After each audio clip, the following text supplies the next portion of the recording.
Hey everyone, Tom Seymour here. I don't usually do things like unboxings and whatnot, but I got a new Mac Mini.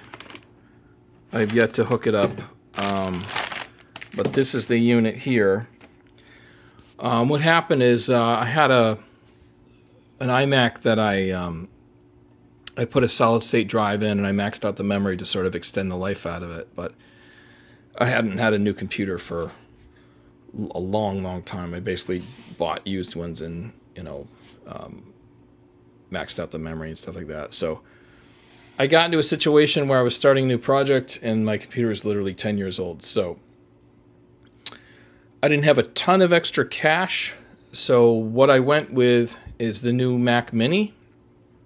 And in this unit, it's a 1 terabyte with 16 gigs of unified RAM, which apparently function much faster than standard RAM.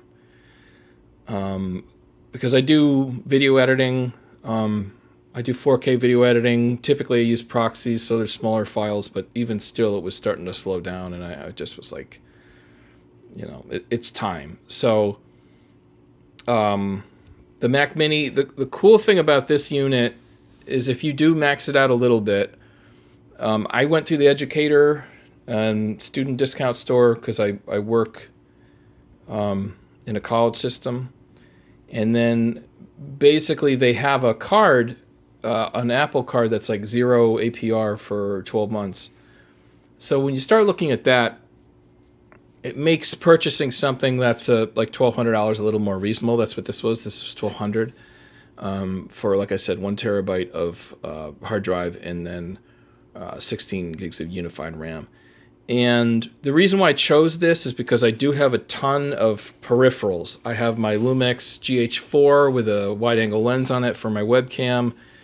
I have a Yeti mic. My wife is getting me a monitor with built-in speakers for Christmas. So I just have a lot of different peripherals. I have like a USB dock and all that stuff. So for me, the Mac Mini made sense because I can kind of put it in place and pick up from where I was.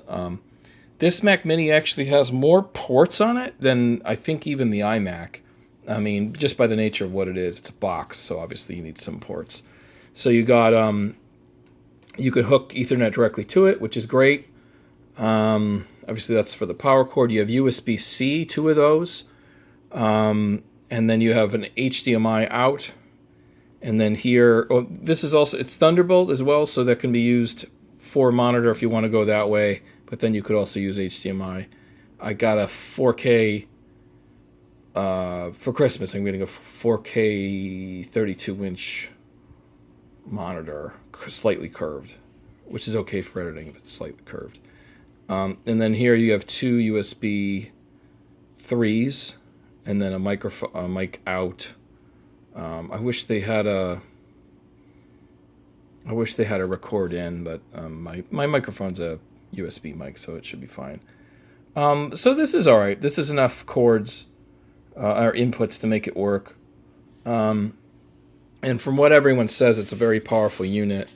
So for me, it's going to end up costing me $100 a month to pay this thing off in like 12 months, and I'll probably accelerate that. But if you're in a position where you've used Mac for professional editing for many years, you don't have a ton of money to throw around, but you can handle like $100 a month, I think this is a really good solution.